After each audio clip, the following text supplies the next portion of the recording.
Hello and welcome to Stinker Madness. This is another Moving Not Movies episode.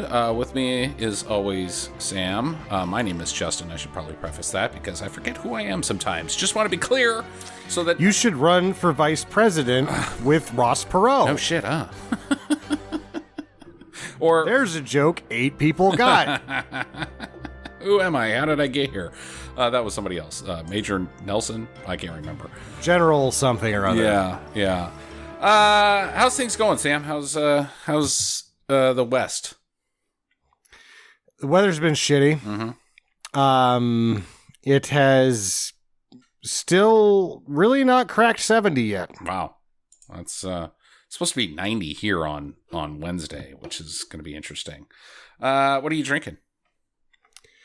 Well, as it's Cinco de Mayo, I have a chilada and a michelada. That's right. It's Cinco of the May. I'm having totally not that. I'm having Baya Saigon. You ever seen this before? Yes, I have. It's pretty good. The fun thing about it is that the bottle is very heavy. So like really thick glass. So you drink it and you don't know how much you're drinking, and then all of a sudden it's empty, and you're like, but wait, it still feels like there's more in there because the bottle's heavy. And then you look in and you're like, no, I drank the whole damn thing. So it's like they made a heavy bottle and put less beer in. So you can bonk people with it. Yeah, getting some of those Saigon bar fights, I think. We got some listener feedback this week, starting with follow-ups to our episode last week of Massive Talent, The Unbearable Weight of Massive Talent. We asked everybody if they could tell us where the axe came from. Sam, did you I saw that back? They said the axe was from Mandy. Okay, and I haven't right. seen Mandy yet. All I right. really... But we've probably in a previous episode discussed my struggle with Costas Cosmato... George P. Cosmopolitan, the guy that directed Rambo 2, his son, Costas or Cosmos or something like that. Uh-huh. Because he's the guy that did Beyond the Black Rainbow, which is a movie that forgot what it was doing and lost its attention span. To the point that I was like, I got to figure out what's going on with this. So I watched an interview with him, and in the interview, he forgot what he was doing and lost his attention span. Nice. I was like, oh, okay. But so does Werner Herzog, and you love him, so... But at least he finds things that are interesting to him. And they got to be interesting to you, too. Him losing track of what he was supposed to do and finding some of the most interesting things you could find is still good for me. All right. I'm still good with that. Well, maybe... And remember, in Little Dieter Needs to Fly, he never lost focus one bit because it was that goddamn interesting. He didn't lose focus in Grizzly Man either. It was that damn interesting. It's true. Turns out he doesn't like volcanoes all that much. Well, maybe it's time we give Panos Cosmatos another try. There we go. And check out Mandy. It's currently not streaming anywhere. It's only 99 cents to rent, though, so that's not bad. But yeah, thanks, Patrick Z, for pointing that out, as well as Professional Rage, a new follower on Twitter, at X_Dickinson. Dickinson. Yeah. Do you think it's Bruce Dickinson? No, because it starts with an X. It's got to be like Zorro Dickinson. What if it's the unofficial Bruce Dickinson Twitter? Then I would hope that Bruce would be above using X's. Like maybe a Q is unless when it comes to hiding money. Yeah. All right. We also heard from Klausy Sant'Angrano, our friend from across the pond in Ireland. He says, "Hi, Justin, Sam, and Jackie, MIA. Just sending a quick email, enjoying the discussions between yourself, Justin, and Sam. I have a few comments, questions, anecdotes related to the last few episodes. Batman from a previous episode. For what it's worth, I have to say Michael Keaton is the best Batman. That could be nostalgia playing tricks on me, but that was one of my favorite films for years, and I can't stand Christian Bale. I break out laughing every time I hear him do his constipated Batman. If they wanted a gravelly voice, why didn't they get an actor with one? Will Arnett nails it. Instead, they pick a man who sounds like he's pushing out a Laszlo pop on the Jack's Bowl. Mm. I'm assuming the Jack's Bowl is the toilet. The pram, as it were. Yeah. So Christian Bale, not popular. Oh, I mean, did we decide that Christian Bale was our least favorite Batman? Val Kilmer. Or, well, Clooney. Clooney's really bad. Clooney wasn't as bad as what was happening to him and around him. Right. What about that guy? You know, the guy that nobody ever talks about? Everybody talks about Mark Hamill, you know, from Batman the Animated Series, his Joker. But the guy that did Batman was really pretty good. Yeah. Isn't he also? He was. Didn't he do the Batman Arkham Asylum? I think so. Yeah. And all of the voice talent in the Batman animated series is fantastic. Isn't that the same guy? I don't know. The Joker's different. Not Hamill. The Batman was the most wild break from anything that Batman had done in animation or anything. It is wild stuff. I really like it a lot. The voice there was Rhino Romano. And the Joker was Kevin Michael Richardson. Okay, interesting. Kevin Michael Richardson's very good. Yeah. The Joker, and it's the most left field, not the Joker, but awesome Joker. Like, it is not the Joker by what you're used to, but it's really good stuff. Mitch Pileggi was in that too. He was Commissioner Gordon. Clancy Brown was Mr. Freeze. Ron Perlman was Killer Croc. It's got everybody in it. Gina Gershon was Catwoman. Adam West was Mayor Grange. There you go. That's awesome. Yeah. Ming Na Wen from what's that damn Marvel show that got cut? Agents of S.H.I.E.L.D. She was Detective Ellen Yin. She's going to be at Comic-Con in Chicago that I think Jackie and I are going to go to. Have I told you about that at all?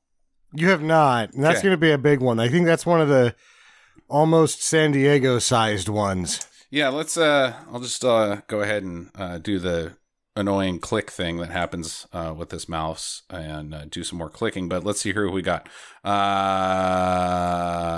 No, this is the wrong one. Dang it! There's two Comic-Cons.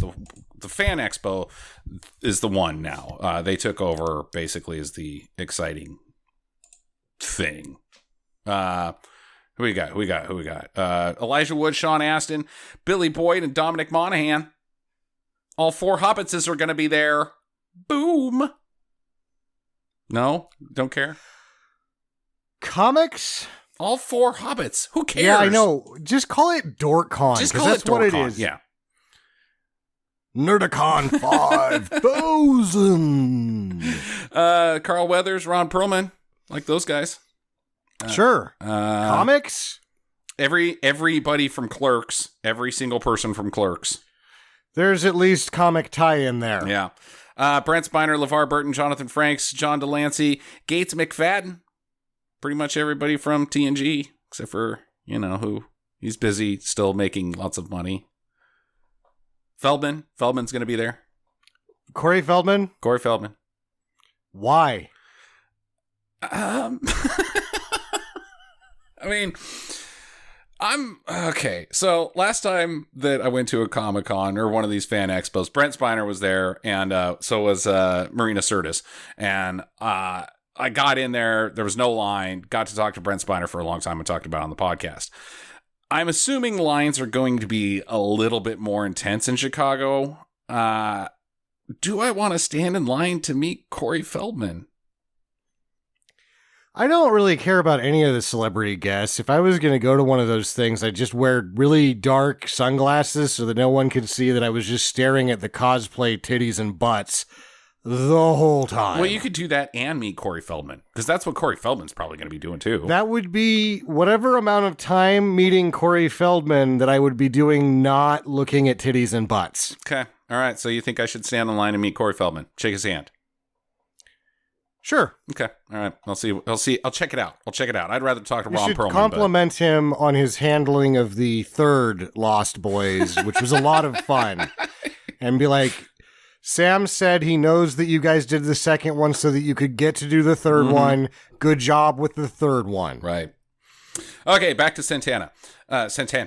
He says, I'm not judging American schools as I have no direct experience of it. We grew up thinking all exams were multiple choice over there.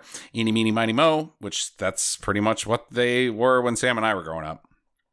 You can thank Saved by the Bell and the Fresh Prince of Bel-Air for that. But one girl from our area moved to the States. I would have assumed it was a strong Irish area like Boston, Philadelphia, San Francisco, etc. But for some reason, I think it was in Southern California somewhere. She was one whole entire year in school doing sweet fuck all, no work and no homework, when the teacher finally asked her, could she speak English? WTF. She was about 14 or 15, wherever that would have been over there, middle school or high school. That's about, depends on if it's 14 or 15. I'm not sure because it doesn't help us out when they get actors in their 20s to play the parts of school-going kids. Yes. 30s. Yeah, right. Yeah, that's pretty messed up. Can you speak English? I've been here for a whole year. My name's Jill, asshole. And even if I could, do you think you should have sat here for an entire, or couldn't? Do you think, maybe that would have came up like a year ago? And then he's like, you didn't answer the question. No, I cannot. I'm quite terrible at the mother's English. Okay. You hinted at it in the last episode, but what are the best films in the last 10 years? This got me thinking when Sam was talking about Justice League and the long conversation within DC films. I'm not standing up for DC, they are woeful films, but Marvel does the exact same thing. A soap opera followed by action sequences that don't actually resolve anything or go anywhere, running the risk of being excommunicated from the Stinker Madness fan club by the Marvel fanboys. But what is the difference apart from superheroes and special effects between The Young and the Restless and the Avengers franchise? Why would I excommunicate you for, pinpointing my favorite thing about Marvel is the Chris Claremont writing that turned it all into a goddamn soap opera. Right. I watched Days of Our Lives for 10 years. Every once in a while, if I'm home during the day, I watch it, and I haven't missed a damn thing. The Bold and Beautiful. That's what we're watching currently. Yeah? Because we don't have anything to do while we wait for our stupid house. So yeah, we're watching soaps. If they sprinkled some special effects in there, I'd be like, wee. I'm telling you, it took years to get there, but when Peter DiMera and John Black fought, and John Black kicked him out of the castle window by swinging from the chandelier, and they were fencing shirtless. Hell it was one of the most exciting moments in television history. Hell yeah. All right, so what we're going to do today is we usually don't do something like this other than once a year when we do our year in reviews, but we're going to actually do top 10 lists. This is like the 20th time we've had this request where it's not the best films of all time, but the best films of the last 10 years. And so we're lined up. Sam and I have worked all week on this. I started out with a list of 24 and got it down to 13 and then agonized. So, one, can I do the top 10, number 10? Can I do that voice when we do this? This isn't No, I guess KTLA, not. Sam. You're not. Up next, fight back. Use the slip proof wax for the floor. All that slip resistant. You're not Rick Dees, bud. And it's a good thing you aren't. I could be. Did you know that Rick Dees was the genius behind Disco Duck? I did not know that. Yeah, it's Rick Dees. Actual Rick Dees, not some other guy named Rick Dees. Rick Dees in the weekly top 40 is the artist behind Disco Duck, the worst song ever recorded. I like Casey. Yeah. Casey Kasem? Yeah. Well, let's get started, Sam. And still, for the 5th week in a row, Mariah Carey. Your Casey Kasem stinks. Sam, it does. I want you to go ahead and tell me what your top 10 are, starting with number 10. Wait, right now? Yeah, you're going to go first, unless you want me to go first. Oh, no, I thought we were going to, you do 10, I do 10. Is that how we're doing We're it? not going to alternate. You get the next. Okay. 10 Number 2 was I wanted to talk about the process that you used. Okay. You started with 24, but how did you come up with that 24? Well, what I did is I am religious about rating films online so that I have a catalog. So I went to Letterboxd, our Letterboxd account, which I have been adding every single movie I've seen in. I did a massive import of my Netflix ratings from that point in time. So I have probably 15 years of every movie I've ever seen in Letterboxd. So I broke it down by years, and then I seriously looked at every single movie I'd seen and thought about it. My criterias were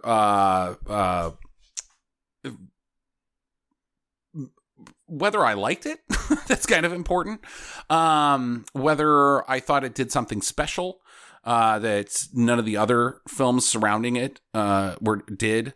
Whether it was hard to do, and if the technicals were good, if the acting was good, but most importantly, if something, even if it was just one small thing, really stuck with me, and every time I think about that movie, I think about that one thing, and if the movie did everything except for that, it got kicked off the list. Okay. I thought you were going to be as sort of completely mechanical about it. I had an entirely different process. Okay. When we mentioned it, I didn't look up movies. I didn't do anything. I would just think about it. You just sat on the toilet and looked at pictures of butts. No, I would. My key component to making this list is if I didn't remember it without looking for it, it shouldn't be on the list. Okay, run that by me one more time.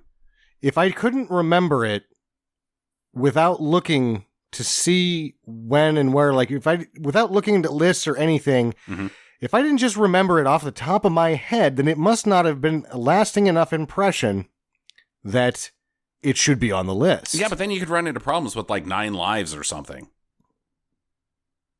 That didn't make the cut. No, stop the podcast. We're done. I don't want to speak to you ever again. And then I came up with 14 just off of going, not looking at anything, not having any other help, just a movie that made such a lasting impression on me that I could just pull it out of the air. Okay. And then I went to my second caveat, which is I walked over to the shelf. And that was my if I liked it that much, I would have bought it. And those were my first 2 cross-examiners, and I ended up with enough that I think I ended up with 15, but I then looked to see if there was anything that I'd missed, and there was not. So our lists are completely different, but they're both like you thought really hard about it and gritty, and you looked through all of the files and everything, whereas I was just like, even if I look at, and there was like 4 or 5 movies on there that I was like, oh yeah, that was really good, but then I would go, but I didn't remember it as much as any of these other movies. Okay. And you know where my list started with? Because I was like, I know what the number 1 is. It's the one I say every time. Children of Men. And I was like, oh my God, that was made in 2005? I'm fucking old. Yeah, there's a lot that were on the outside, like, oh, oopsie, you're past, nope. Yeah, the previous 10 years, you probably would have, you have that list written like 5 different locations. You've thought about the previous 10 years, 2002 to 2012, but now you have to do that, not that. Okay, what's your 10?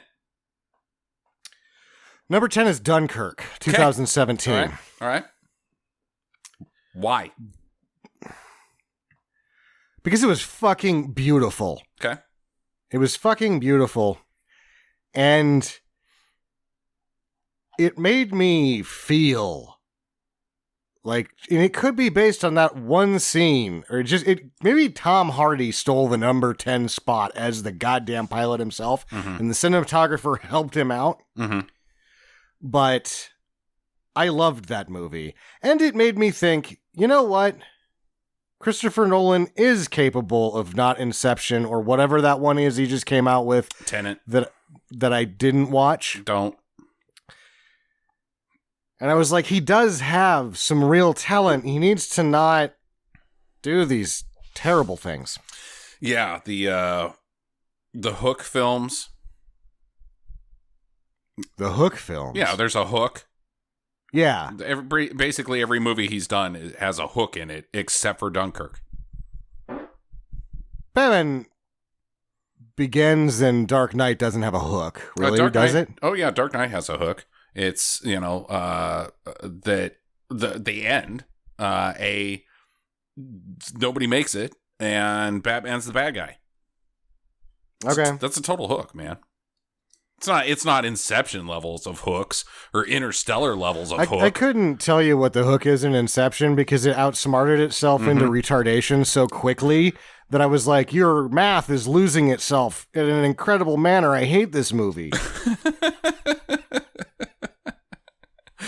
Okay, Dunkirk. And it beat out the likes of Big Short and John Wick. Yeah, John Wick is also not on my list. It was on. Yeah, I've got some. I've also made some omissions. I have a list of surprising omissions. John Wick being one of them. Okay, Dunkirk. I think that's a very good pick. I thought about it, and it was on my top 24. Yeah. Things just got beat out. But yeah, I because I think if I look at anything else on this list, it is the most stunningly beautiful of anything on this list. It's one of the best shot films ever made. I'll grant you that. And definitely was best cinematography of that year, without question. What's your number 10? Oh, I thought we were just going to, you do 10, I'll do 10. No, what's your number 10? No, like you do 10 in a row, I'll do 10 in a row. Oh, no. Let's go 10. Let's go number by number. All right, fine. You're in review style, eh? My number 10 is Furious 7. I do think that Fast and the Furious can have a best movie of the last 10 years. And number 7's it. And here's why. Is this the one with the submarine? No, hell no. Hell no. Is that 8? I think so, yeah. Fate of the Furious. What's 7? 7 is it's the last Paul Walker. Oh, it's the his brother being Action Man at the end. That shit was fucking awesome. It's the first Jason Statham. He's getting revenge for his brother. It's also the first one where Letty comes back. And speaking of soap operas with special effects behind it, Letty comes back from the dead, and Deckard Shaw's getting revenge for his brother being in a coma. He could wake up at any time. Yeah. Dylan, what are you doing here? We all three cried at the end at the theater. Yeah. Why? So look, what sticks with me about that is Paul Walker was a serious loss. We talked about this ad nauseum, probably outside of the podcast, not so much in the podcast because everybody had talked about it to death at that point in time. But to give everybody a little refresher, back at that point in time, Sam and I had this thing going where we were like, who's the guy? Who's the guy? We don't have a guy. Who is the guy? There's no guy in film. There's no just action guy. There's always some guy that should be doing something. There's always a Bruce Willis or a Tom Cruise. Right. But there's no guy that you're like, this guy here is action guy. He just does action stuff. And, Dwayne "The Rock" Johnson obviously kind of filled that role. That's pretty much all he does. He does the corny family movies, but he's doing action within it. But there's still not really an action guy. We were hoping it was going to be Scott Adkins. That didn't pan out. Maybe Tom Holland's got a shot at it. I don't know. No, he's going to do serious roles. And he doesn't do serious roles. It's true. But at the time, we were like, well, wait a minute. It's fucking Paul Walker. Paul Walker was action guy. The guy's got chops. He can do it. He's athletic. He's built for it. He's charming. He's fun to see on screen, and he's out there doing his own stunts. That guy's pretty good. And then he died. Was action guy. And then he fucking died. Yeah, being action guy in real life. Yeah. Even in the passenger seat, I guess. Right. Well, yeah. I still have a hard time. I have a bad relationship with the Porsche Carrera GT. I saw one at a museum about 6 months ago, and it kind of pissed me off a little bit. Like, goddamn, this car was too fast. Killed one of my friends. But that final scene where Paul, or not Paul, what was Brian? Brian's in the blue Supra, and Dom pulls up next to him in the white Supra, and they both do their little fun highway, not racing, but driving fast thing. And then Brian takes a left, waves goodbye, and he's gone. That hit so goddamn hard. And like a lot of times, even if you think about like when other people die that are major pieces of franchises, like oh my god, I'm blanking on his damn name, Chadwick Boseman. They just walked away from it. They're like, okay, we're done. There will be another Black Panther, but we're not even going to bring it up. It just doesn't exist. And a corny franchise like Furious handling the death of one of their bigs. One of their family. Yeah. It's a family. In that manner and that tastefully, just was like, dude, you guys just killed that. You guys just killed that. Nobody else has done this right, and you guys just did. And then there's also, obviously, you can't bring up that movie without mentioning his brothers, Caleb and Cody Walker, and the fantastic work they did, and how hard that had to have been emotionally, because they were all dude bros, but they were actual bros who were dudes. They were bro dudes. And they happen to be as athletic because they're basically stuntmen in that movie. Right. And that last sequence with him all of a sudden just becoming a fucking commando was badass. Yeah. Yeah, I love that movie. It's my favorite of the series, just because of what it is. It's like the best cast. It's the least corny of the big cast when they got big. Tony Jaa's in it, for God's sakes. Yeah. Everybody's in it. Everybody's great. Everybody's fun. And it's the first Hobbs and Shaw movie, so I liked it a lot. Go, Sam. Number 9 for me is right on the nose of, and it'll be a surprise when we talk about it at the end. It is a movie that was made in 2012, or released in 2012, say. Moonrise Kingdom. Yeah, okay. I can see it. Moonrise Kingdom to me was one of the most beautifully done coming-of-age films that I've ever seen. It still had the sort of zaniness that a Wes Anderson film has, but it had a genuine honesty to it that a lot of his films don't have. And the relationship of those two preteen or early teens or whatever they were was really an incredible chemistry that I've never seen I've never seen that with kids that age, and very rarely is that sort of chemistry ever developed in any film. Which is why I picked Moonrise Kingdom. And Ed Norton's really funny in it. Okay. Have you seen Moonrise Kingdom? That was 2012? That was 2012. Jesus Christ. Holy shit. I thought that was like 2018. That was Budapest. That was Grand Budapest. Which I put both of them there, and Budapest didn't even make ranking of numbers because I was like, I'm supposed to put this in here because I liked it, and then I was like, but it wasn't as good as Moonrise. That one's too old. And then I looked at it, I was like, 2012. I was like, okay, no, you're going in. Yeah, it goes in. All right. Okay. I figured you'd at least have one of his films on there. Kind of a little surprised that it was that one, but I've heard you talk about it many times, so I'm not that surprised, I guess. My number 9 is Hell or High Water from 2016, starring Chris Pine, Ben Foster, and Jeff Bridges, directed by David Mackenzie. It was a Best Academy nominee. It's a Western, and I know that you're going to say it's better than this, but for the most part, like, I can think of 2 in the last 20 that I think are worth the shit as far as Westerns. One being this, and the other one being No Country for Old Men.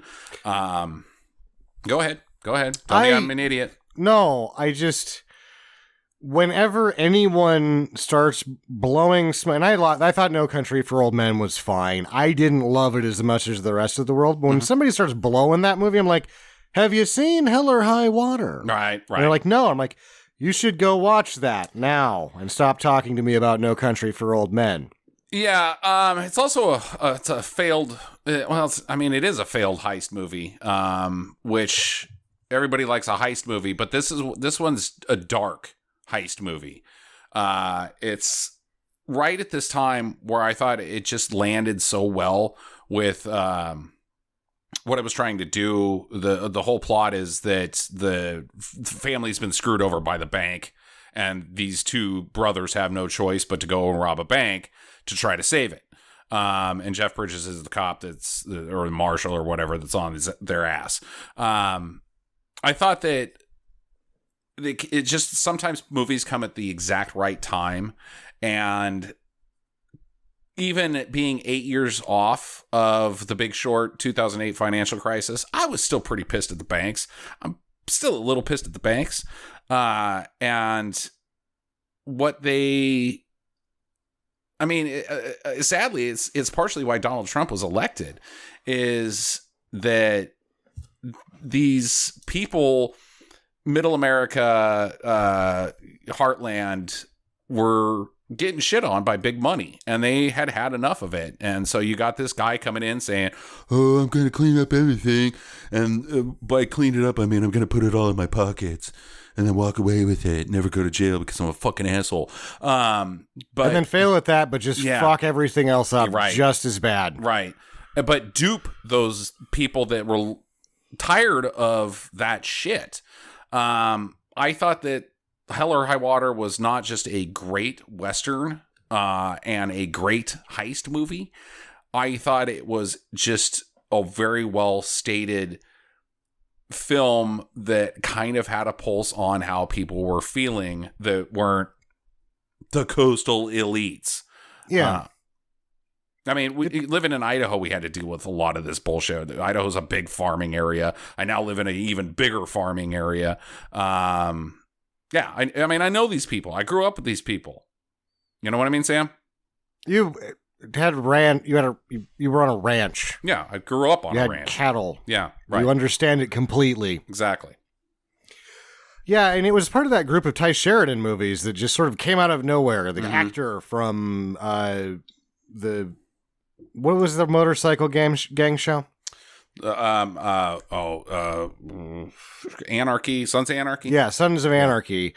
And I guess he'd gotten interested in like a lot of the goings on and the research they were doing, and it's still sort of a quizzical thing that he popped out those 3 scripts, or he'd been working on them and they all sort of got sold around the same time. And that The Arrival sticks out a little bit like a sore thumb because the other one was Sicario, which missed my list. It was a few out. Yeah. But it was like a finger on the pulse. This is what's going on at the fucking border right now. Mm-hmm. And it was really well done as well. But Hell or High Water was had emotional depth and character complexity that Sicario did not have. True. The characters in Hell or High Water is why you show up. It's currently streaming on Netflix. If you've never seen it, stop what you're doing. Go watch it tonight. It was the first one. The first one's out, which I still had a hard time with picking which one was 11, so I just didn't because I didn't really care. I just have a kind of a pile after this. Was Her and Hell or High Water. Yeah. Her also didn't make my top, even though it was really good. It was really good. You're up next, Sammy. Number 8, Ready Player One. Okay, I knew you were going to put that someplace. Any movie that I put in my car and I drive around and I force people to watch must be that good. Okay, all right. I'm going to need some more. It was fan service at a maximum level without seeming like it. Mm-hmm. It was a movie made by a guy that should know nothing about these things, competently doing it, and taking a novel that was written mostly as fan service to him, and then took himself out of it and put Stanley in instead.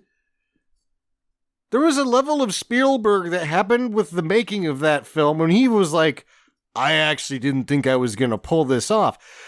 And the people that were telling me it was good were just like, okay, you loved the book and you like video games. You like it because you like these things, right? So I watch it knowing that Spielberg himself didn't think he was going to pull it off, and that the only recommendations I had been given were fanboys, and I'm like, this is really good. And it was just a very warming experience when they all meet each other in real life and they're really friends, and the van chase scene was heartwarming on a next level. And also Gundam. Gundam, yeah. That he did Gundam better than Gundam did Gundam. There is a lot of, because we're on a technological precipice here, Elon Musk is killing monkeys by trying to plug them into the Matrix. And there is a lot, I think that there's going to be a lot of more going into the internet movies that are on, that would have been on the way if Ready Player One hadn't been like, yeah, no, you're done. Don't go into the internet. I handled it, guys. Guys, I took care of it. We don't need to go into the internet anymore. I got it covered. Yeah. Remember what the Lawnmower Man and Hackers Really Blue? Yep. I fixed that. Yeah, it's me.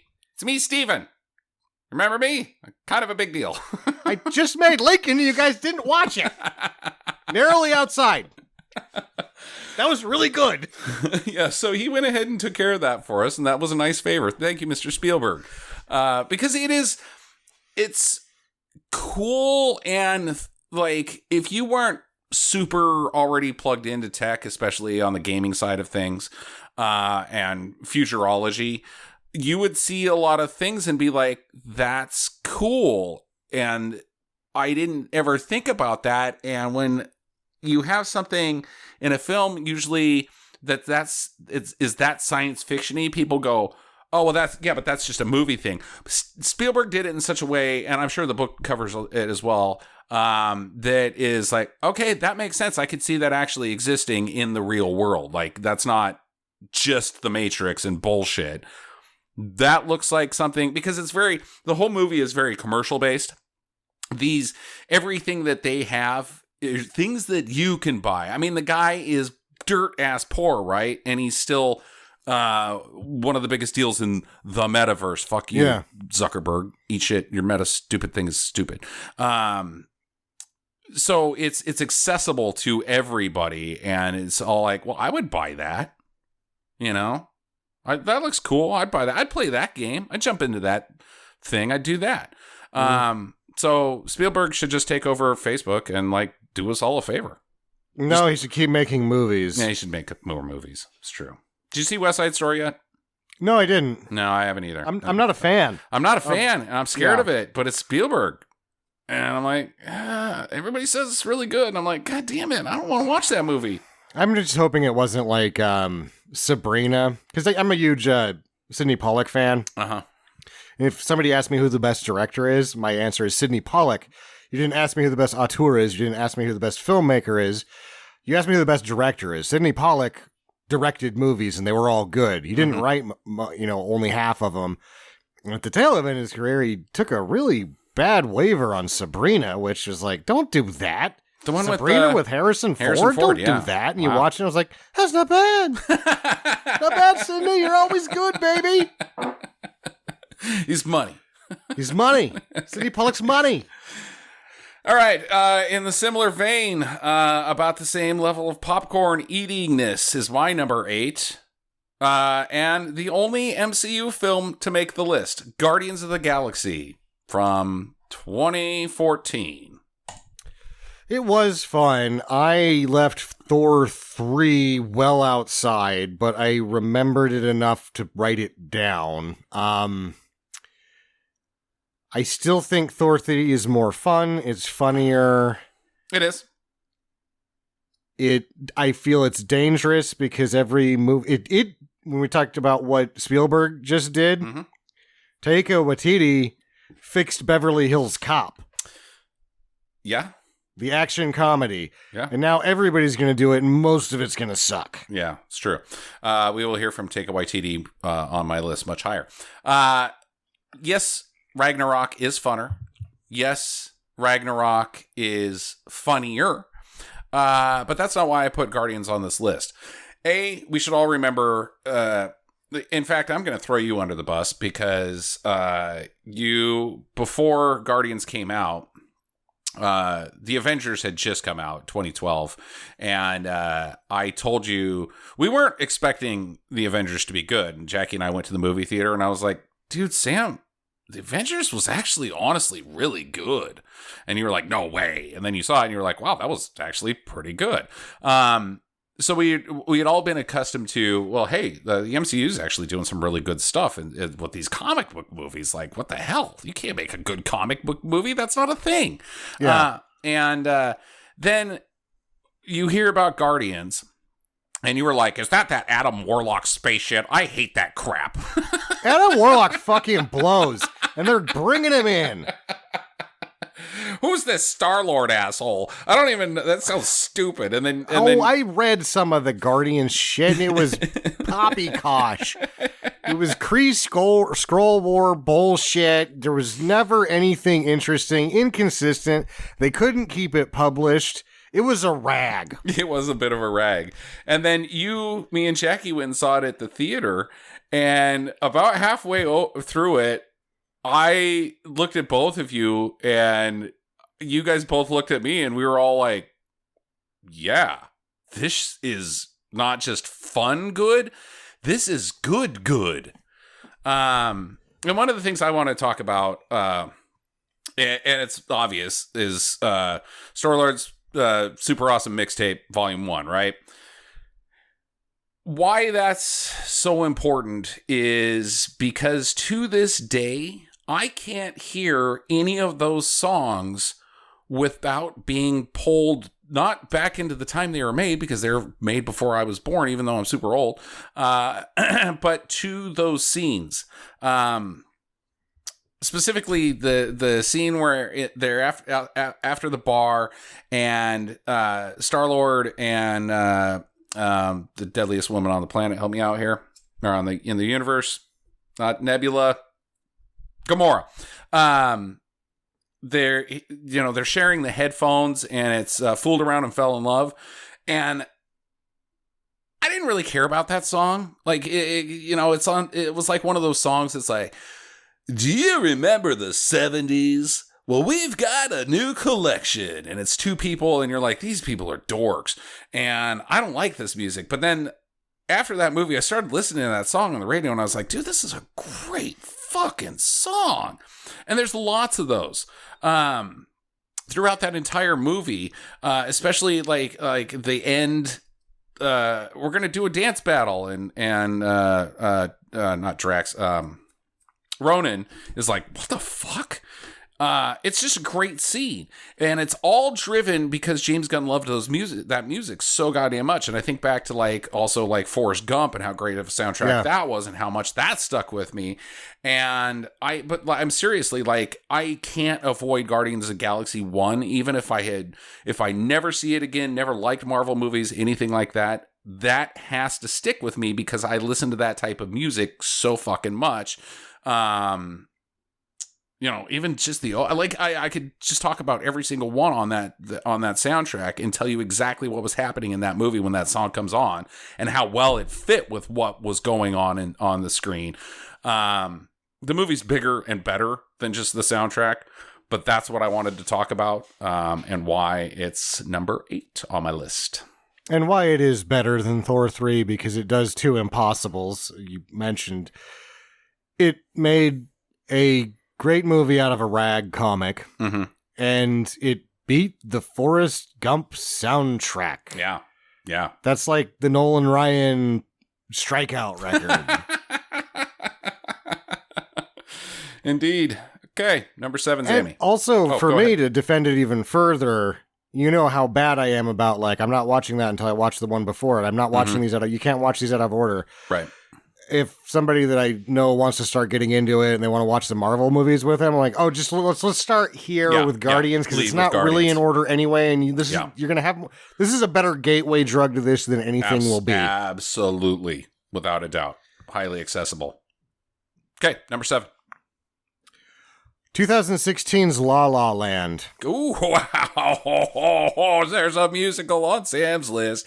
You are super gay. I hate musicals. And my mom and I tap danced out of that theater, holding hands. Bibbidi bop do da do. White guy jazz. On paper, I should hate this movie. You should hate it so bad. And I love it so fucking much. Which is, I don't even have to say more. It's like, why is that on your list? Because it's something I hate, and I have to hold it like a fuzzy bunny. Okay. Let's go back to the cinematography. The cinematography in that movie, again, is dumb. I think it's actually might be even better than Dunkirk. I don't think the cinematography is better, but I think the compositing, and even though it's visual effects, not necessarily with computer generated animation, that it is a lot of compositing work with really good cinematography. That element sort of, it's very unique in its visual presentation because of that. Yeah. I think that you're maybe not as chuffed on the cinematography as I am. There is a lot of choreography with the camera work in that. Though everybody was dancing. The cameraman was dancing. Yeah. My mom and I were dancing out of the theater. My Diet Coke got up and started doing a dance. My popcorn grabbed it by the hand and said, let's go to the concessions, baby. Oh, no, that was the thing that played before the movie started. That's right. That was a fever dream I had. La La Land, I don't like it that much. I think it's fine. You didn't like it that much then? Yeah, I think it's fine. But I don't think it goes much past that. Where is Emma Stone? Is she okay?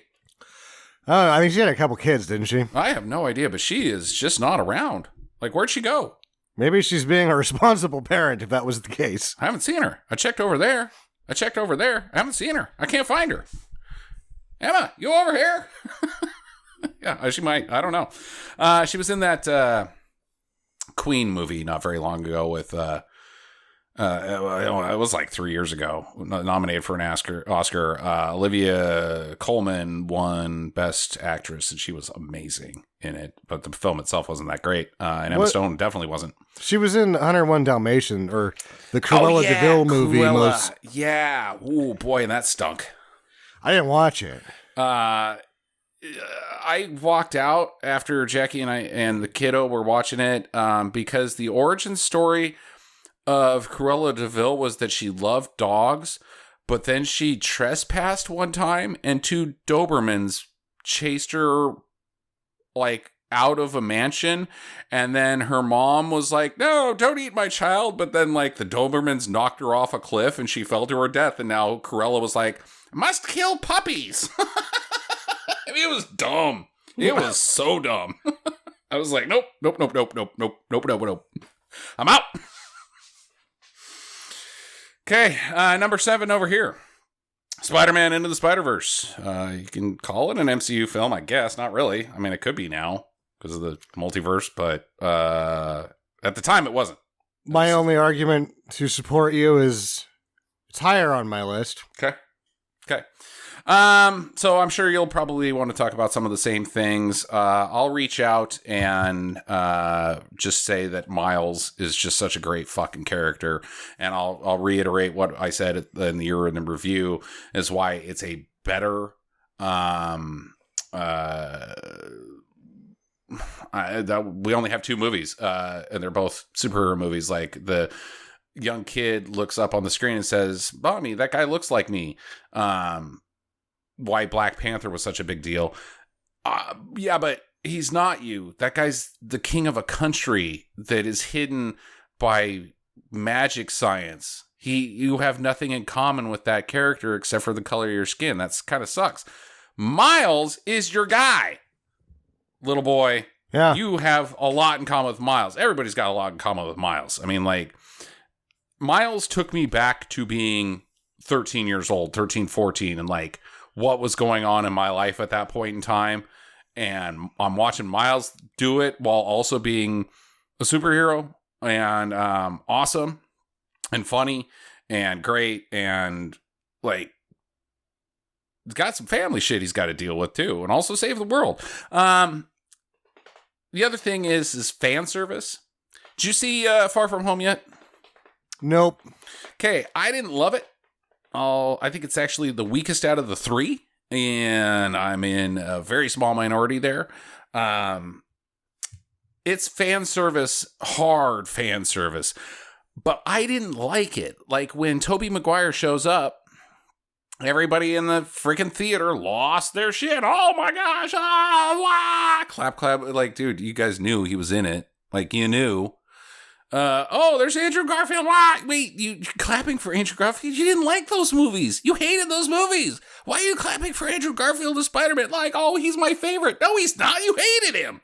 Like, both scenes where that happens to me were just like, bleh, fan service. Like, I mean, they were fan service because, hey, who's that in the shadows? Oh, well, it's going to be another Spider-Man because they're in, like, you already got the bad guys from Tobey Maguire and Andrew Garfield's world in this movie. And then they should, of course they're going to show up. God damn it. Yeah. Well, people lost their freaking shit. But the fan service that happens in Spider-Verse, because it crosses the Spider-Verse, it does the exact same thing. No Way Home couldn't exist without Into the Spider-Verse. And it handled it very well. Like, remember the Spider-Man 3 where I did the little kooky dance outside the store? Yeah, that happened. It was funny, and like nobody was even talking about Tobey Maguire Spider-Man movies at that point in time. We were all, oh, MCU, Tom Holland. And just those little subtle things, and Fat Peter, and freaking Spider-Man Noir, and like, god damn, the whole goddamn thing is freaking great. It's an amazing film. I may as well just burn it now when we get to it on my list. Like, we already talked about this, but this is where I was at on it. I watched it with my daughter, who at the time was very young, because that's 2018, so that's 4 years ago. So she was 6, 5.5. She was barely old enough to get it. Yeah. And my parents, my stepdad and my mom, and it proved that a movie can identify, and from a writing perspective, with anyone of any age. And it was, I still don't know if I could name another movie that anyone of any age identifies existentially and emotionally with something as much as anyone can identify with that film. Also, because it's our first in common best films of the last 10 years. At some point, the Oscar will be given to an animated film that doesn't deserve it, because WALL-E and this one did. Yeah. Hashtag free WALL-E. Go back in time. Change that mistake, guys. All right. I hope you have more to say about it when you get there. You're number 6. The second film on my list from 2012, Silver Linings Playbook. Okay. David O. Russell. Name me a better romantic comedy ever. And if you say When Harry Met Sally, I'll take it with a grain of salt, but you love it, I guess. I won't. It's not as good as this one. It hasn't aged well. Like Annie Hall, maybe. No, it's not. But Annie Hall's not, because Annie Hall, it's cute. maybe Annie Hall sets up what is to become the rom-com. But in and of itself, it is not. Spoiler alert, they don't get together. Right. It's not a romantic comedy. It's a Woody Allen existential comedy. I don't think they do in When Harry Met Sally either. Yeah, they do. They're talking about how they met. They just don't get together like 5 fucking times. Oh, okay. Huh. All right. Yeah. No, I don't think either of those are as good. Silver Linings is very much higher on my list. Oh, really? Yes. Bradley Cooper, obviously, and Jennifer Lawrence. This was J-Law's big break, wasn't it? Like she was around. She'd been in some good stuff, but this was the first like, you're gonna do something. You're not just Katniss Everdeen, because those movies suck, lady. Right?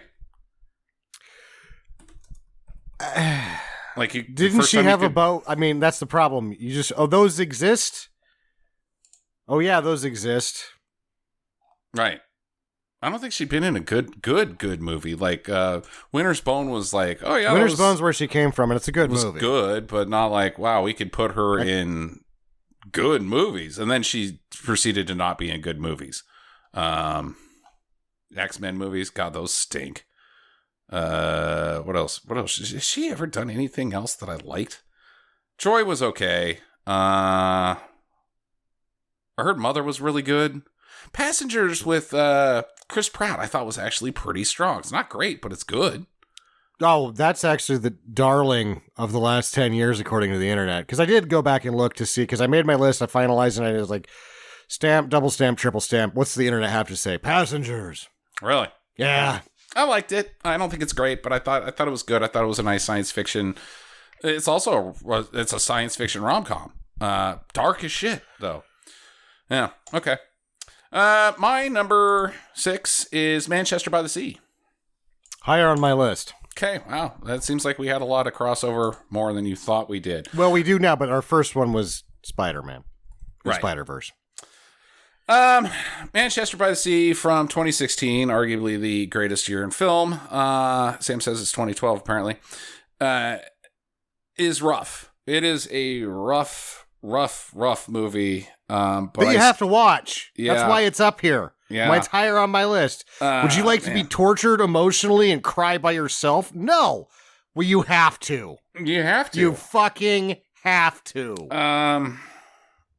Yeah, Terms of Endearment. Is it rougher than Terms of Endearment? Hell yes. Hell yes. And more rewarding at the same time. Absolutely. One of the best scripts ever. Just like Woody Allen's Woody Allen, wherever society is on him, whether you lock him up or don't lock him up, I don't care. Woody Allen is a great screenwriter. He can eat shit next to Manchester by the Sea. He never wrote anything as good as that movie. And in terms of its, people were like, well, it didn't really have the glam and the really good shooting. No, the cinematography is beautiful because it matches the tone of the film. It's a lot of static shots. Right. It's really fucking gloomy. Look at the exposures. Look at how well it does what it does. So, it's a movie about grief and loss. And I was listening to a podcast recently about on the Hidden Brain. Pretty popular podcast, but grief came up in one of these. And I'm struggling with life where I'm at because it sucks. And the other day, like, we don't have a dog door. And I left the house. And I left the dogs inside, the corgis. And as everybody already knows, we lost somebody else, one of our other dogs, on the way here. And I was like, what if something bad happened? Like, and we lost both of the corgis. Because, like, I love those dogs so goddamn much. What would happen? Like, would there be a period where, like, Jackie and I couldn't speak to each other, like losing a child? Yeah, we've lost dogs before, but, like, if we lost all 3 of them because we moved, would there be, like, some mental health issues that she and I would experience that could cause us to maybe possibly split up? Even that far, because the grief is so hard. And that's what happens in Manchester. And this lady on the Hidden Brain, she had a daughter. She was a neuropsychologist, and she had not the daughter, but the lady. she had a daughter who asked if she could ride in to this sporting event with her friend, and her parents said yes, and they get to the sporting event and they don't show up, and they wait and they wait and they wait and they wait. Finally, a cop comes and says, "I'm sorry, your daughter's dead. There's been a car crash. A drunk driver hit him." And 99% of the time in relationships where they lose a child, right, the parents split up. They can't, no matter how much they love each other, they can't do it. Mm-hmm. Man is not. There is a point where like your grief overcomes everything. And they told this lady, she, they like sent her to, the hospital, for her grief and grief management. And they told her, write off the next 5 years of your life. They're gone. They're absolutely gone. They're done. And she, as a neuropsychologist, she said, no, I don't think that I want that. And so she learned to manage her grief in a really strong and like tough way. But, she juggled her grief with her life, and she was able to continue living her life, and her husband stayed together. And I thought that was a really neat story, but it made me think about Manchester, and why it's so hard is because the writing is so strong. And it's hard to step into somebody's shoes like that without experiencing that type of grief. And that takes superior writing for the viewer to be able to empathize in the manner that you do with those characters. And goddamn that Kenneth Lonergan, and goddamn that Casey Affleck, and especially goddamn that Michelle Williams, because her scene just fucking is devastating, right? But it's important. It's an important movie to experience as a fan of movie, or as a fan of human emotion, or just mankind in general. Manchester by the Sea has to be watched. It's Casey Affleck's character dealing with his nephew's grief when he himself cannot deal with his own. Yeah, right. And you are told why. Like, you get to know him as a character as his nephew is getting to reassociate and get to know who he is now. And at the end of the movie, he's like, this is why I'm this fucked up. I'm this fucked up, but I'm still gonna fucking help you. Right. And you're like, you have to fucking watch this movie. All right, save those thoughts for when you get to it on your list. I just left it out on the field on both of those. Okay, all right. Number 6 for you. Well, I was already number 6 with Silver Line. I'm up to number 5. Oh, number 5. Yeah, right. Number 5 is Once Upon a Time in Hollywood. I knew it was going to be there someplace. Yep. Okay. My favorite one of his movies. He's finally calmed down. He's honed his craft all the way. He's finally been brave enough, instead of to have Tarantino business in a movie that is sellable, to actually just make a whole movie that's way too long, that's Tarantino fucking nonsense. And I loved every second of it. Hashtag flamethrower. Hashtag flamethrower. God, is it his best movie? I drove around with him in my car and made people watch it. I mean, I don't think I can say no. It has all of the things that Pulp Fiction does, and it does them better. It fleshes them out longer. It develops all of the ideas. It sticks with the themes and emotions, whether they're cute, fun, versus a little heavy. It just is a more mature roast. Yeah, I really like Django Unchained, but it's not as good. No, it is. I'll rubber stamp that. It's his best movie. Yeah. Okay. All right. I've now said it out loud. Therefore, it's true. Yeah. Anything that sticks with you about it other than the obvious, the flamethrower? In terms of I think its editing was supremely underrated. I don't think it even got nominated for the editing category because it was edited so well no one couldn't even tell it was edited. that every goddamn shot had leading or trailing sound. Everything was on a dime, regardless of how long the shot was. If he was cutting things a little faster or slower, the pace, because of the movement on screen, like, it is a goddamn tight movie. And it didn't even get noticed for editing because the editing was too damn good. Let's just double check that before you give out some fake news. If it didn't win, it didn't get noticed. Sound editing. It was not nominated for best editing. You're absolutely right. How about that? Huh. Even How I do you said that the editing fucking was patch good. that 3-hour disaster Yeah. together and not get best editing? Wow. Okay. All right. That's. I think It's the what sticks Citizen with Kane of nonsense. Yeah, I think what sticks with me is the scene out at the ranch, where Brad Pitt goes out there and it's just so gross and like, Rob Zombie.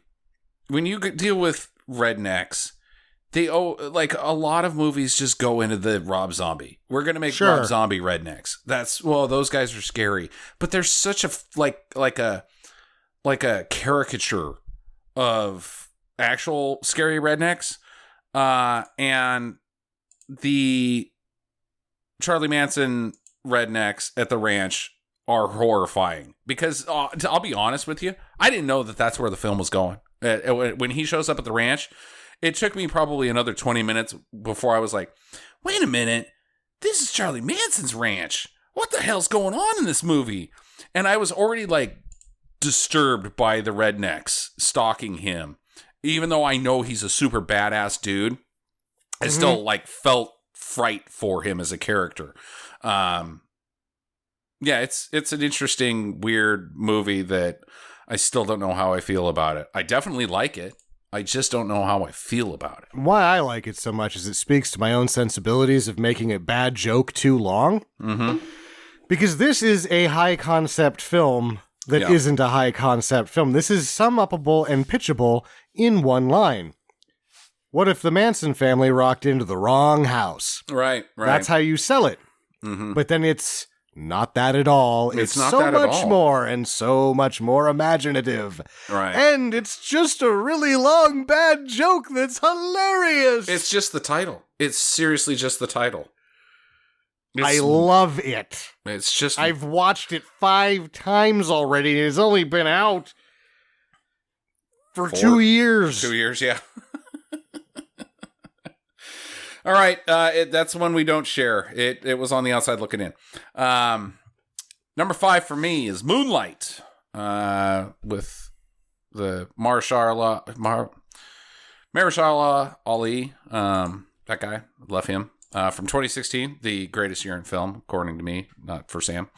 Probably not a lot of people who saw this that follow the show. It did win Best Picture that year. I was floored by it. And I'm going to try to tap dance around some stuff because I'm not a gay man.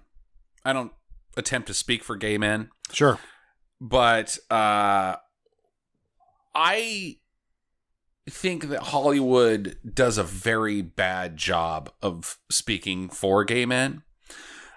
Specifically, I'm thinking about Don't Call Me By Your Name and The Power of the Dog and The Birdcage and The Power of the Dog that just came out. And don't mess with the Zohan. Yeah, I have never seen that. Is that about gay men? Or is he just silly and a hairstylist? I think he's just a silly hairstylist. Don't Call Me By Your Name is like, oh, well, let's make it sexy. Let's have them like being sexy gay guys. And Brokeback Mountain, same thing. It's like let's put people on edge because gay men can be sexy. Look, I don't like straight people being sexy. I don't like sex scenes in movies. I like skip it. I'm done with them. I'm over them. I had Cinemax.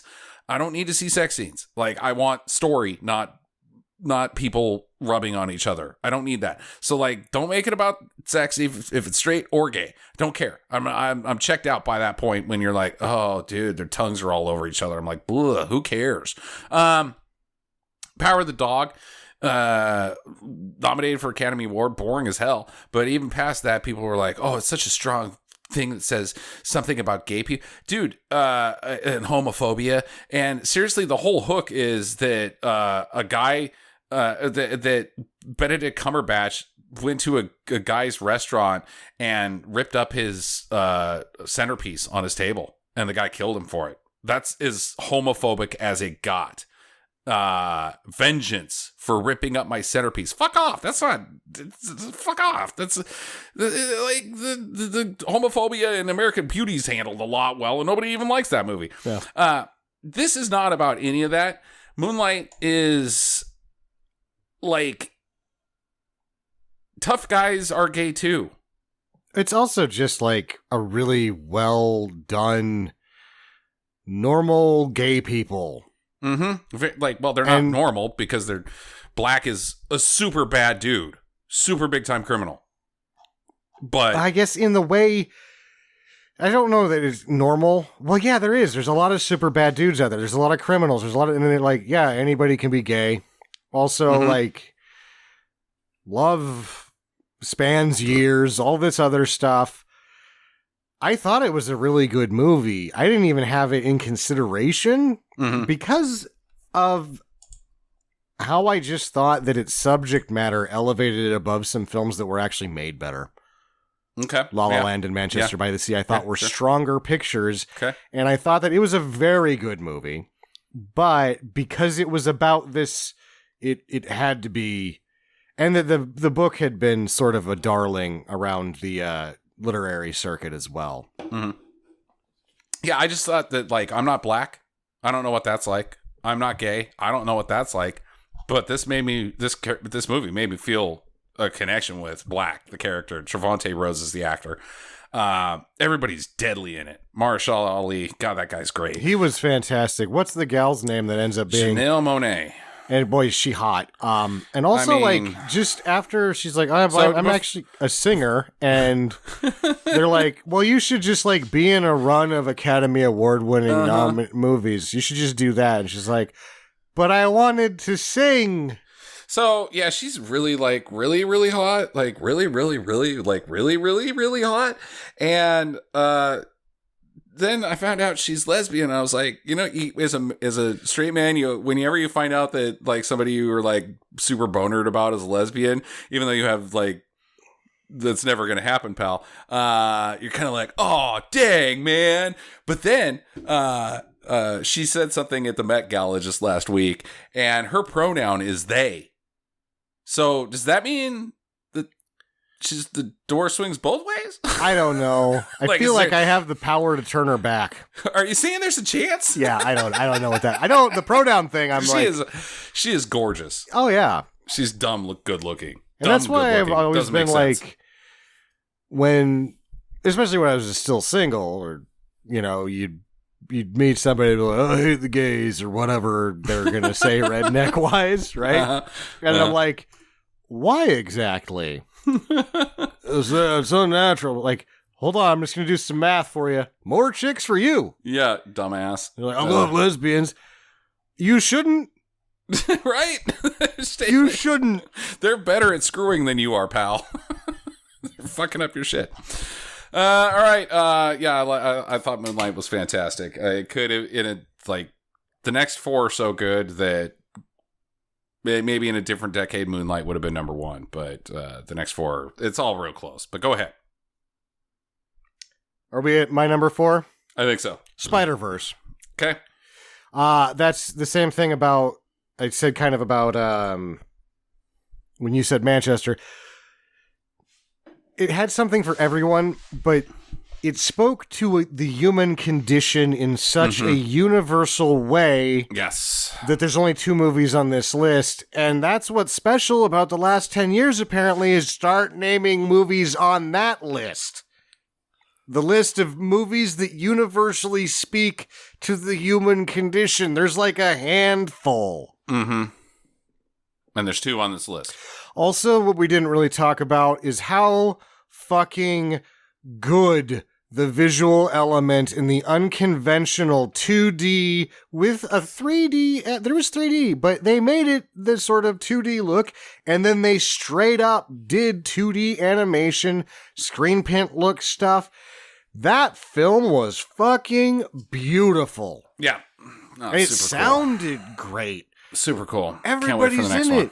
Chris Pine was awesome, and he's in it for like 2 minutes. Yeah. Yeah. No, I can't wait for the next one. And then I just can't wait to see Miles in live action because, sorry, Pete, like, I love Peter Parker, and I'm going to talk about Peter Parker later. Miles is it. Miles is the show. Love him. Like, how Brian Michael Bendis was able to do that without getting, like, tomatoed out of town. Like, oh, well, there's a new Spider-Man, and he's not Peter Parker. Kill him! Like, get the posse together and string him up. Like, they put Wolverine in the Avengers, and I believe in the 90s, there had been call to do that, and there was such an X-Men fanboy outpouring, like, we will come down and burn down the Marvel offices. We'll storm the Capitol. And then he was like, I'll do it. Yep, fuck him. I made an extra Spider-Man. What do you think? They tried to kill the last guy that did that. It was in the 90s. You remember Ben Reilly? Yeah, they murdered him. They murdered the shit out of him. He was a good character. They killed the piss out of him. Yeah, Dan Slott's still dealing with hate mail for Superior Spider-Man. Yeah. But Brian Michael Bendis off the hook created Miles. So, because Miles is awesome. Number 4 for me. I don't think you saw this, Sam. 2016. Bam. Lion. With I never watched that. Dev Patel, Nicole Kidman. I like him a lot. He was fantastic in Newsroom, the show I always talk about. I'm just gonna go ahead and say it. I adopted a kid because of Lion, the movie. When I saw Lion, I had never thought about adoption at all. And after that, it planted seeds that led to us being parents. Which then proves that you don't hyperbole. Ever listen to anything I say. No, I told you that we were thinking about adopting after I had saw Lion. And then you were like, dude, you should do that. Oh, I thought I had been pushing that button a while before that. Because I was pushing on that pretty hard. No. Lion was it. It's very powerful, and it should be sad, but it's not. It's just a really great movie based off of a true story. Like the human traffic, like there's human trafficking in it, and you still feel good after watching it. And like the fact that this shit still goes on every day sucks, but where Dave Patel's Sorrow Brearley, I'm sure I did a terrible job of pronouncing that the person's name, where his life goes after being lost in I think he gets lost in Mumbai. It was Mumbai at the time, or is it the other way around? Is it Bombay now or Mumbai now? I think it was Bombay back in the day. Now it's Mumbai. Istanbul, it's Constantinople now. It's Istanbul, it's Constantinople now. Yeah, he gets lost in that big town in India and gets eventually, separated from his birth mother, even though she was a great birth mother. And then as an adult, he goes on a quest to find her and be reunited with her. It's also just a really beautiful movie. I know that we've been tossing that word around, but it's underpraised for the way it's shot. There is scenes in that movie that seriously could be still framed, printed out, and then hung on a wall, and some guy would come into your house and be like, oh, well, that's a very thought-provoking piece. What does it mean? And you'd be like, it's from a movie called Lion. You should go watch it, jackass. Get out of my house. Oh, well, I like it very much. What would it take to buy it off of you? I've got a gallery. People talk like that, right? Yeah. They just come into your house and start talking like that. $50. It's a poster from a hotel. Very interesting poster of two ladies wearing bikinis you've got here. What does it mean? Well, it's from a movie called Malibu Express. Yes, I see. Very, very droll, sir. What are you doing in my house? Who are you? Who are you? Yeah, Lion changed my life. Literally changed my life. I highly recommend it. Highly. It is not a crappy feeling movie. It is a good feeling movie. And that's 2016, right? It is. The other, I've been meaning to double feature that with Salesman, which was the best foreign film for years now, since about 2016. And I just haven't gotten to it. Yeah, I love it. I love Lion. I think about it a lot. Keanu Reeves and Nick Cage could take a break, I'd get a chance. Mm-hmm. Yeah, no shit. Okay, you're next. Number 3 for me. Mm-hmm. A film that I defended in bars to my friends who claimed inaccuracies about it. I was alone. I wasn't a lone defender because a lot of other people thought this movie was good, but there was a lot of trash said about this movie, and I would fucking basically like, let's go fight in the street or go watch it and tell me you didn't walk out of it with what you walked in, or you did study what was happening and actually got the point of it. Zero Dark 30. Mm-hmm. Yeah, I struggled to not have this in my top 10. I really was like, what am I fucking doing if I can't put Zero Dark 30 in my top 10? But I just couldn't. I couldn't put it outside of my... I was surprised that it... Actually, no. It landed right where it needed to land for me. Yeah. It's a top 3 film for a lot of people. Because... I had to defend it because people didn't fucking get it, or people didn't watch it. Like, oh, that's the movie that like totally endorses torture. Right. No, watch it. You should watch it because they got it on a tip. They didn't even get it on a tip. Yeah. Because then another guy was like, oh yeah, so we bribed the Saudis, and they're like, no, it was in the fucking file cabinet. Mm-hmm. After all that, it was in the fucking file cabinet. It is 2 movies. And I think that's where, like, you could either praise it or not praise it. And where, like, some controversy comes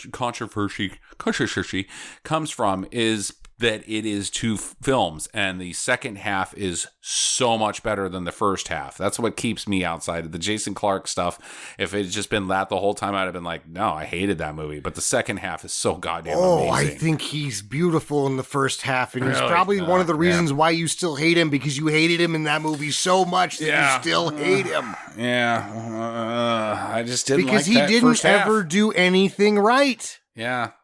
And I think with the 2 halves put together, you get that. And also that it's 2 halves put together, it's very accurate as you can be with a Hollywood film. And it's solid. It is a solid, wonderfully paced, well-built film. And it is so much better than the one she won an Academy Award for. It's not funny. Shit, huh? No shit. It is not funny. You know, there's also like a lot of like, I don't want to go back to that time, that point in time. Like, thinking about all that stuff, like, somebody could romanticize that era. Like, oh, remember the good old days when we were fighting Muslims? Like, instead of stringing up ladies for having abortions. Yeah, that was neat. That was a good time. I really, really fucking hated the Iraq War. Like, I hated it so goddamn bad that I still don't. I guess I don't have a period of time that I want to go back to because I pretty much hated all of them. But that was a bad one, and that shit pisses me off, man. Yeah, this shit really pisses me off. I sure hate that Dick Cheney.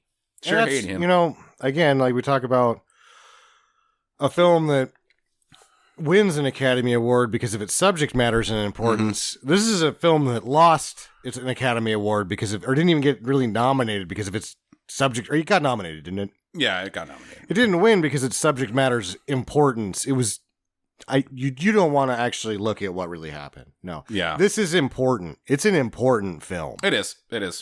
Yeah. Spotlight was important too. Didn't make my list. It's true. That's true. No, Spotlight definitely does not make the best 10. It was a very good movie. Okay. Next up is me. I just said it. I don't want to go back to that point in time, but this movie totally handles it in a totally not the same way. This is not a historically accurate movie, but it's Jojo Rabbit. Everybody knew that it was going to be on my list. 3 may seem a little low. This is a special film. It's incredibly brave, and World War, like, are we over World War II? I don't think we are. Are we? Nope. I don't think we are. I believe there's a guy running Russia that's saying that he needs to activate his nukes to defeat the Nazis. Yeah. And I just started watching The Man in the High Castle. You ever seen that, Sam? No, but I read it. Yeah. I mean, it's just a couple years old. I don't think we're over World War II. Like, I don't know if we're ever going to get over it. But here it is. This is a movie, this cute little movie about a precocious little scamp that worships Hitler until he meets a Jewish girl in his attic. And he's like, you're pretty. But you're also not a beast monster.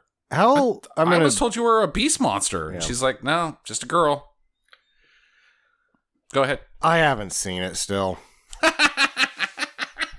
It was so locked down because of when it happened and all of that, and it wasn't part of any other. It wasn't one of the streaming package movies that they made offerings that got in. Yeah. I'd have to buy it digitally to see it for $16.99. I think I can finally get it for like $7 to rent. At which point now I think I'm just going to buy a Blu-ray of it for $7 because I know I'm going to like it. You are going to like it. Absolutely. It's on FX. I don't know if you have access to that, but it might be edited. Yeah, I'm not doing that. Yeah, no, you don't want to do that. Actually, it can't be. You either can't. You have to show this movie. Like, what would it be like? It would be like 2 minutes if you edit it. Like, the Hitler stuff. You can't have the Hitler stuff in this. Like, it's funny Hitler. You can't have funny Hitler on without editing that out on national television. Are you kidding me? So the whole movie is just the one scene from Moonrise Kingdom where they're like, I really like you. Okay. Except for going back to Moonrise Kingdom and these coming of age and a boy and a girl thing. Why I had a hard time putting it in was because in that scene, they're in their wet underwear, and they did a really good job finding super thick wet underwear to make it not sexual, but it was like, you were dancing on a line here, sir, and you've danced on the right side of it, but come on, man. Yeah, JoJo is gonna go down in history as one of my favorite movies of all time. It's incredibly bold and incredibly risky and was very funny, but also very like, yes, you said it all, man. Like, Taika Waititi is such a goddamn good writer. And a great director because he knocked it out of the park on this. And like, it sucks that you haven't seen this because I wanted to talk about the ScarJo scene, where ScarJo is JoJo's mother, a single mother, because the dad is off fighting the resistance and who knows if he's ever going to show up again. And she has to play both roles to make JoJo happy because JoJo's like 9, right? He's a dumb little shit. And, it's one of her best performances. Even though the voice actress of her, that might be her best, but JoJo is arguably her best acting No, I mean, God, that same year with, the married people to get in the fight. God, what's that movie called with Adam Driver? I can't remember. That's definitely her best acting performance, but this is like her most enduring. She's really good at Match Point too. Yeah, she's really good at Match Point. Sam Rockwell is fantastic in it. I usually hate him and love him here. I love Sam Rockwell all the time. Well, no, Choke did not float my boat. And Thomasin McKenzie, she's the Anne Frank of the movie. She was fantastic as well. Like, it's just an amazing, just one of the best of all time, period. Hands down. It's probably, like, JoJo might be in my top 3 favorite movies of all time, but in a top 10 list of this nature, it's still sitting at 3 because there's 2 movies that are more important than it. So, okay. You gotta go get it done, Sam. Stop being a pussy and watch JoJo. Mandy's only 99 cents. Tell Nick Cage to take a break. Right. Yeah. Hey. Because I was just looking it up. I got to watch Pig. I got to watch that. There's that other one where he's like the warrior of the wasteland. I'm like, oh, he's out there doing the good work still. I got to watch all this. Yep. Okay. You're number 2. Manchester by the Sea. Okay. There it is. Boom, boom, shoo-boo. So we can talk about a very underrated part of this movie. Okay. Kyle Chandler is majestic. As a guy who's not actually alive during the story. Okay. Because most half of the movie is flashbacks. Right. And... which you normally don't like. I don't like shitty flashbacks and like montages that are stupid. I don't have any problem with nonlinear storytelling. Mm-hmm. As long as it's done well and paced properly, which this is. And the characters are so great. And we've mentioned everybody except there's a younger brother, right? I thought so. And then there's the neighbors, the girlfriend. They're all good, but Kyle Chandler gets like put into Kyle Chandler's wheelhouse. Like, hey, dad from TV. And he's like, you want me to play dad? But I played dad for TV the whole time. And then he's like, well, read the script. And he's like, I need this. This is dad from TV the way that it's meant to be played. And then you get dad from TV and you're like, oh my God, dad from TV, you're amazing. Dad from TV. He is dad from TV. Yeah, he's dad from TV. He got to be in movies because he's like the best dad from TV. Dad from TV. Yeah, he is. All right, that's all we got. Well, I mean, we've said a lot already. Yeah. Really, all we have to go watch is if you haven't fucking seen it, just go watch it. Go watch it. Number 2 for me, 1917. It's dumb. Dumb. It's dumb. It's just dumb. Doesn't make sense. Doesn't make sense how a movie like that could exist. I don't believe it. I think it was a dream. I think it was another fever dream. I didn't see that. That wasn't real. Can't tell me that was real. That didn't happen. Impossible. Really liked that movie. It didn't make it on my list at all. Okay. Because I like Dunkirk better, and I really can't tell you why. Here is where I am going to give you something, and maybe I don't know if it's going to be not enough, but it's not war porn, Sam. In fact, 1917 is anti-war porn. The entire movie is about not fighting in a battle. Yeah. That's crazy. Everybody loves war porn. They jerk off to war porn. Oh, let's see more guys getting their arms blown off. Whoa. The entire movie goes out of its way to not have war porn. Yeah. And it's amazing. Like,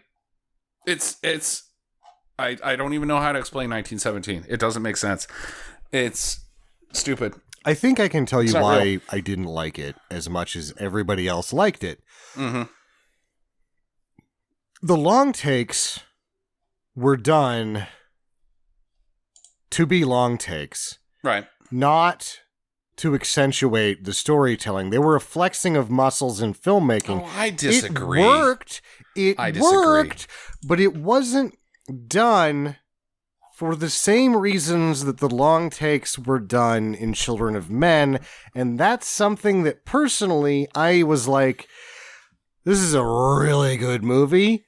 But that just checked like a red button on me. I completely disagree. I think that they enhance it greatly in the same way that the long take enhances it in Children of Men. And there's really only one long take in Children of Men. There's not. There's the big one is what I'm talking about. And the one that's before that's better with the ping pong ball and the motorcycles. Yeah, I think that shit was amazing. That's the one I'm talking about, bud. And I don't think that scene would work the same unless it was a long take. 1917, I think, is the same thing because what you're doing is for the length of the movie, you've only got one or two guys on screen, and where you are is a passenger in a moving film. It's not stationary. The movie, the location transitions the entire time. And if it was a freaking Mammoth movie or something where it's just people, or fucking Birdman, stationary people, oh, they're coming in and out of doors and now they're over there. Oh, hey, here he comes. It's all still one. Oh, he's back in the scene. Whoa. You are traveling with this guy carrying a note across Germany to prevent the murder of, well, I guess all war is murder, but the deaths of many of his compatriots.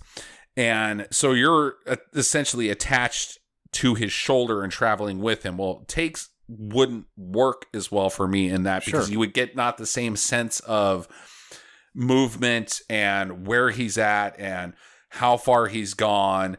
And one thing that I noticed in that movie is like when you play a lot of video games, you have to deal with scale, right?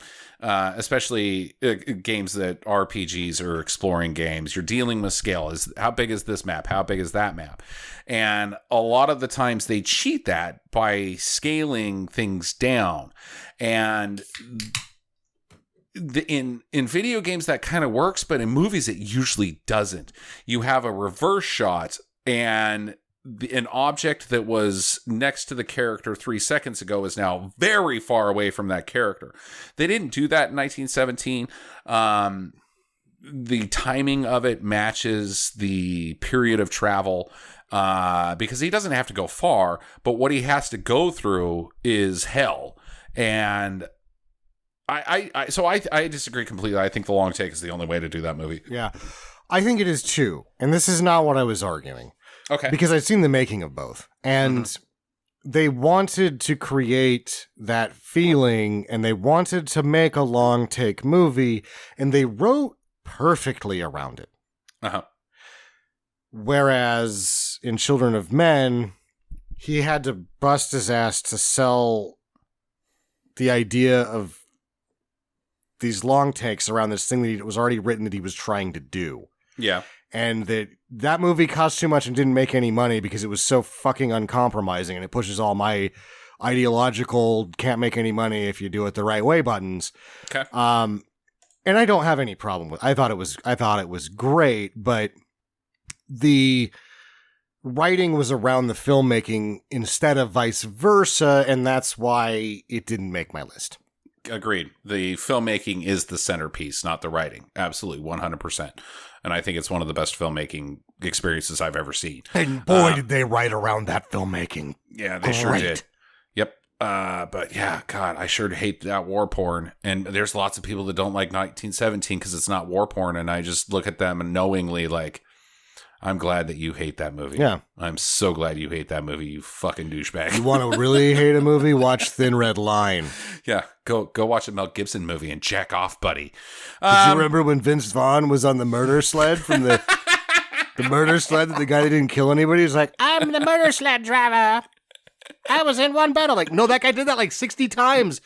We're doing Hacksaw Ridge as an episode. I'm ready now. I fucking hate that movie. And it deserves to be an episode because it blows. God. I know what the end is, though. Don't watch it. It sucks. Okay, you're number one. This will be you might be surprised, you might not, because of how many times I've like, you need to watch this. You need to watch this. And I tell everybody they need to watch it. Nobody fucking watches it. And the guy that made us do this may have seen it and may have some opinions on it if he has, or just the subject matter, because it's about the conflict in Northern Ireland. Shadow Dancer is my number one movie, and it's 2012. Dancer. How about that? Okay. This movie had more impact on me. I read about IRA, the conflict, everything for months. I told everybody to watch it. Nobody would watch it because I would like try to sell it truthfully. I was like, this is a really slow-paced film. It's not very exciting. It's about this. It has Andrea Riseborough and Clive Owen in it, and they're like, you've already gone to hard pass with Clive Owen and Andrea Riseborough. I'm like, but she's amazing, and so is he, and it's really about...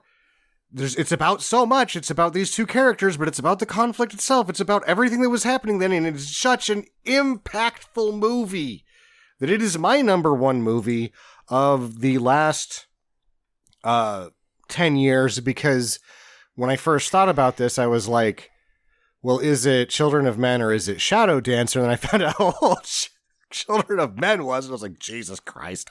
And that was like... the two movies that I think are the best movies in the last 10 years, regardless of whether one's almost 20 years old, both have Clive Owen in them. Clive Owen. That guy can be really good. He can also blow ass. Yeah, he can also blow ass. Did you see Belfast? I'm assuming that I haven't. Yet. Yeah, I really want to see Belfast. I would say... revisit both, Sam, and tell me what you think. But if Belfast does really good for me, I'll be like, wow, what a great double feature of depression. And wow, people that wow.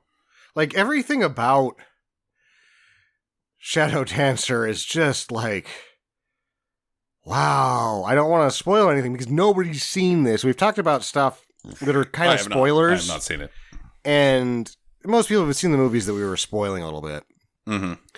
Nobody's seen this, so all I wanted to say is, like, it's not exciting. It's very slow paced. Manchester by the Sea is dreary. This is drearier. It's Northern Ireland. It's about the IRA and that conflict.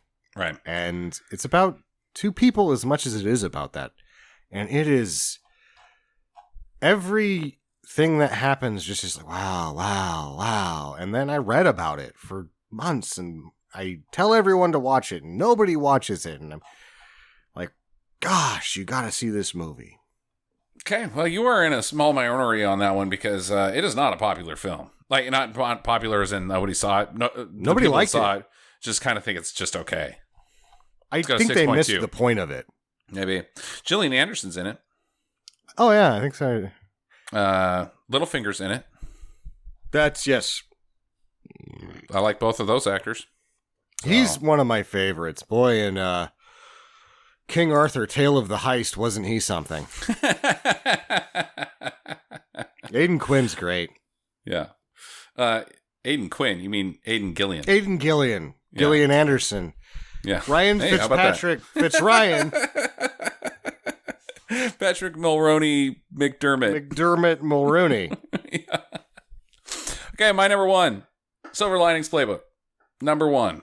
Best. I have no problem with you picking that. That is a magical film. I talk about it constantly. Silver Linings changed my life, Sam. It's just like Lion. I was not somebody who should speak before 2012 should ever have given anybody advice on mental health. Never. Absolutely. I was wrong about everything. And then Silver Linings came out and planted just enough of a seed in me that started eroding what I thought mental health actually was. And eventually, when I needed guidance, I wasn't the same person that I was in 2012 that would have just said, I can take care of this on my own. I don't need guidance. But because of that movie, I was able to seek out guidance and get the help I needed that pretty much every single one of us needs at some point in their life. Yep. And that's not something a lot of movies can say that they did for you. It literally changed my life. My wife struggles with anxiety, and I wouldn't have been as good of a husband if it hadn't been for Silver Linings Playbook. Not a lot of movies get to say that. And I doubt that I'm the only person on the planet that feels that way. And as much as mental health has become something that isn't a pariah to discuss anymore, now it's okay to talk about mental health, and we still have a long ways to go. But companies are providing insurance that specifically helps, or that has a clause for getting mental help, seeing a psychologist, even during office hours via Zoom and what have you. I don't know. I'm not going to say the Silver Lining caused all that, but it certainly helped, because that movie is so powerful in what it says about mental health. And it's just all the things that somebody should have been saying the entire goddamn time, and nobody was, except for the people that were like, dude, I'm not fucking crazy. Don't put me in the goddamn bin. I just need to fucking talk to somebody who's there to help and doesn't have some set aside bias. We got, once again, recurring theme of speaking to the human condition on a universal level. Mm-hmm. Yeah. No, and it's fun. You like both of those characters, even though they're broken people, but they're not broken people. They find a way to fix themselves, and deal with who they are. And Yeah, fuck, man. God, that So movie's good. I'm gonna go further and like why Harry Met Sally, everybody loves it. Da da da da da. Other romantic comedies, everybody loves it. They wanna, they fall in love with both characters. They want the characters to fall in love with each other. When you watch Silver Linings Playbook, you fall in love with both characters. You want to be both characters, and then you take it one step further. I actually want to be both of them, and then go fuck myself because then I'll be the happiest person ever. Like, I've never fallen in love with two characters more than I fell in love with those fucking two. And family. Oh my God, De Niro. De Niro. De Niro. Yep. And then he was in on it. It was an inside job. Uh-huh. And she's like, oh, you wanted him to not get in a fight? You sent him to the fucking Giants game? Like, are you? And you're like, oh my God, this is an inside job and it's this. Oh, this is great. Yeah, it's a beautiful movie, and again, top 3, like, of all time. Silver Linings, JoJo, in the last 10 years are in my top 3 of all time. Nobody's ever taken away Joe versus the Volcano from me, but those two movies are up there. Yeah, I mean, outside of this list, I've got a handful. Joe versus the Volcano, Blade Runner. Yeah. Blade Runner 2049 almost made almost it. Didn't. Made it. They didn't. Almost. Actually, I looked at it and was like, yeah, no. Man, I thought that movie was amazing. I but liked the first not one. Good enough. I thought it was really good, and it didn't piss me off, and it should have, so. You didn't put Dune in there either, I noticed. Why would I put Dune in there? I thought you really liked the Dune. I thought they didn't fuck up Dune for the first time ever. All right. That's a ringing endorsement. Yeah, that's okay. Touche. I got some notable omissions. No Star Wars. Not a single Star Wars.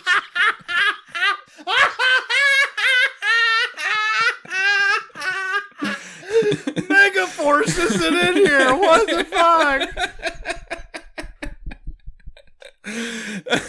Yeah, no Star Wars. They sure screwed that up.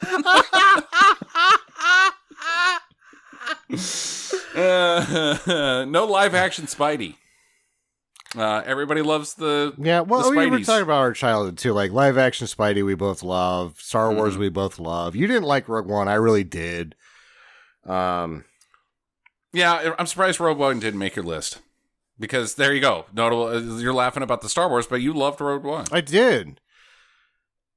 But I thought they didn't fuck up Star Wars once in 6 or however many fucking movies, right? Oh, the one that didn't fuck it up. Rogue One, Dune 2. Yeah. Rogue One and Dune. Passable. So here's my beef with the Spideys. They're fun, but they're not good. The reason why is Tom Holland's Peter Parker doesn't fuck up. He never fucks up. He never makes mistakes. You know, Peter Parker is the most accident-prone jackass on the planet. No one mistakeful. The entire character is just chock full of mistakes. And he should be because he's suffering from a severe lack of sleep. That's not part of his superpower, right? Right. And it like the good Spider-Man writing reflects that. Like he's like, oh, I fucking forgot about this. Why'd I forget about this? Because I had all this other shit going on that I was supposed to do, and then I fought crime all night. Spielberg or Nolan didn't make my list either. Yeah. And no Pixar from me. This was the hardest one for me to leave out, even though I put it at number 12, was Toy Story 3. Ooh, boy, okay. And I the had reason Moana.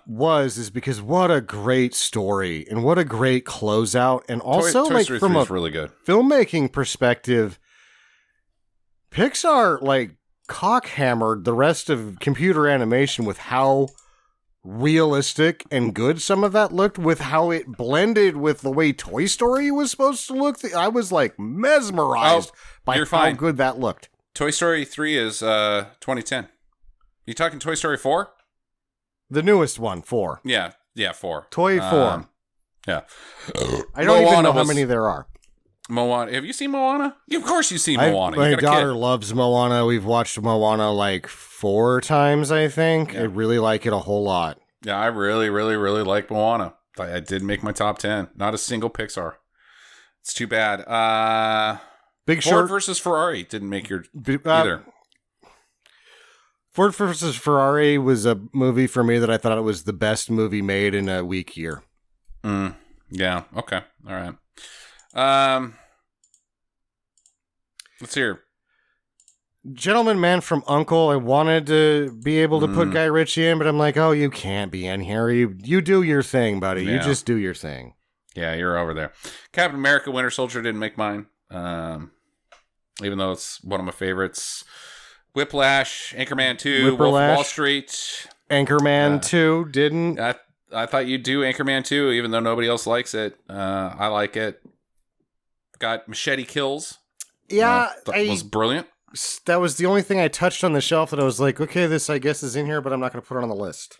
Yeah, it's just not there yet. But I don't know if it was as good as Machete 1 was, why I was like, nah, Machete 1 was really awesome.